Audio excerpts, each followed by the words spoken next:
Bonjour à tous, bienvenue dans votre édition du mercredi 30 janvier 2013. L'enquête se poursuit dans l'affaire Mohamed Merah. Nous sommes ici devant le commissariat de Toulouse. Hier, 2 individus ont été arrêtés. Ils pourraient être des complices du tueur au scooter. Autre titre dans l'actualité toulousaine, l'ensemble du foncier nécessaire à la réalisation du tramway est réuni.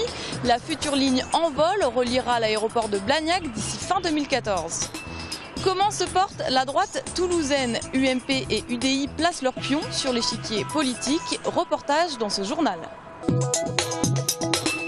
La thèse du loup solitaire ne tient pas, c'est ce qu'a déclaré hier le ministre de l'Intérieur Manuel Valls. Cette déclaration intervient après l'interpellation des 2 individus hier à l'aube dans le quartier du Mirail.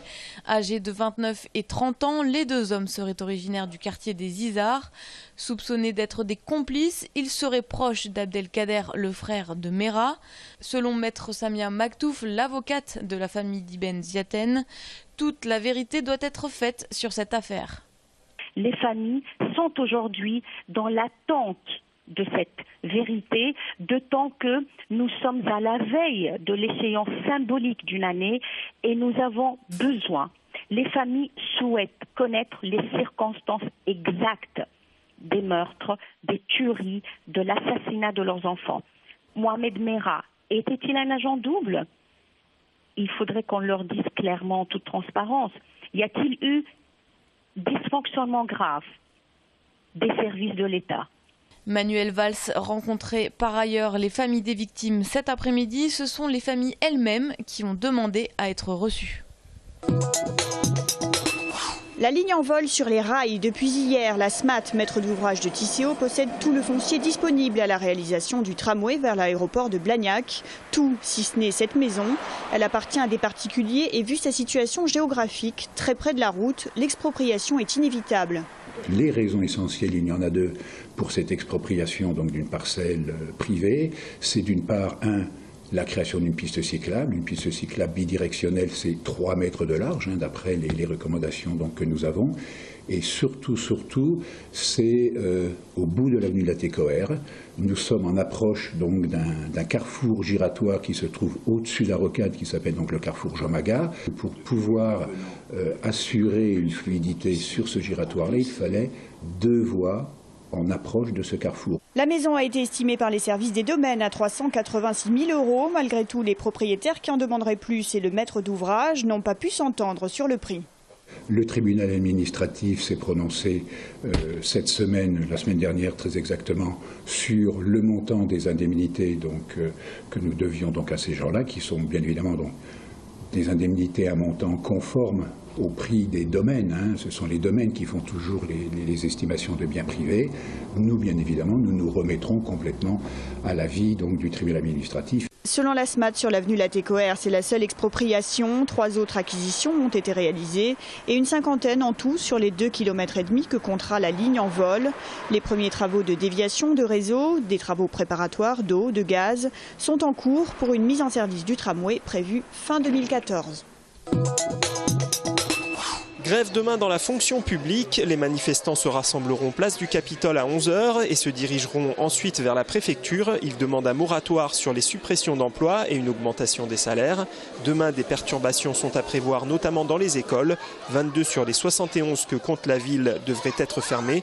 Un accueil sera ouvert au Petit Capitole. Dans les écoles ouvertes, la cantine ne sera pas assurée. Les bureaux de poste, la préfecture, les transports ferroviaires ne devraient pas être touchés.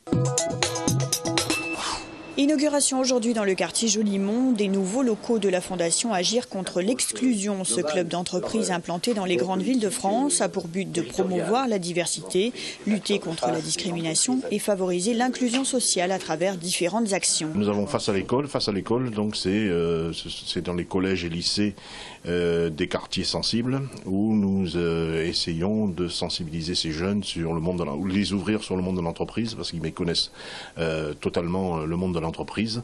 Donc ça passe par des simulations d'entretien d'embauche avec des collaborateurs d'entreprise donc qui sont adhérentes.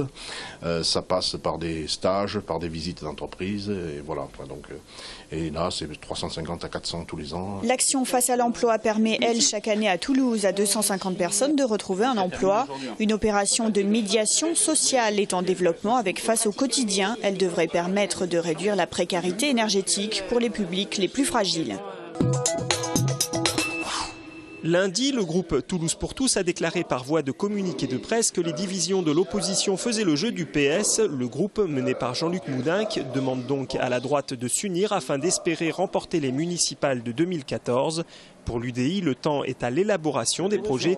Le moment d'éventuelles alliances ne viendra pas avant 3 à 4 mois. On n'est pas là pour amener de la division, même s'il peut y avoir d'un côté et de l'autre des personnalités qui voudraient qu'on se rassemble tout de suite derrière elles.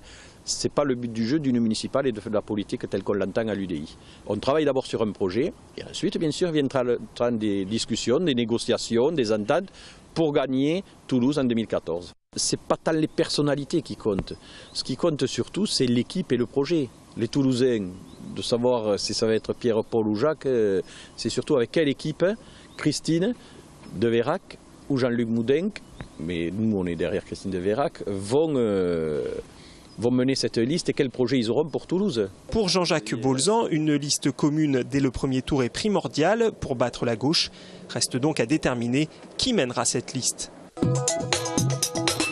La 7e épicerie solidaire toulousaine était inaugurée ce week-end. Ouverte en octobre dernier rue de la Gironde dans le quartier de Bagatelle, elle compte déjà 40 familles bénéficiaires, essentiellement des personnes en difficulté économique avec un projet à réaliser. Nos critères sont suffisamment larges pour que l'on puisse accueillir autant des bénéficiaires des minima sociaux, de type RSA, minimum vieillesse, autant des personnes que l'on appelle les travailleurs précaires, qui ont un salaire mais qui ont du mal à régler toutes leurs factures par exemple, et qui ont un projet, par exemple passer son permis de conduire pour s'insérer professionnellement, acheter une machine à laver pour laver son linge, des projets vraiment divers et variés, qu'ils soient financiers ou sociaux.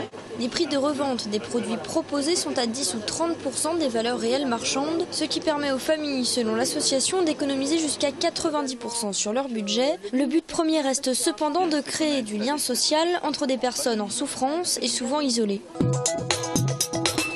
Si en créole martiniquais, c'est très simple, c'est merci.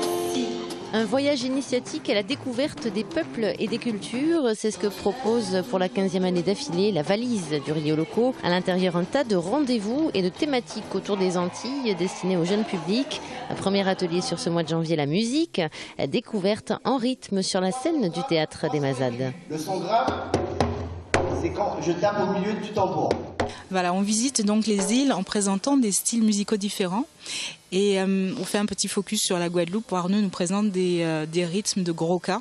Par exemple comme le boléro, le cha-cha-cha, on fait du ska pour la Jamaïque. Trinidad et Tobago avec la musique calypso, la mazurka en Martinique, donc il y a toute une palette, enfin tout un tas de rythmes, de styles à découvrir.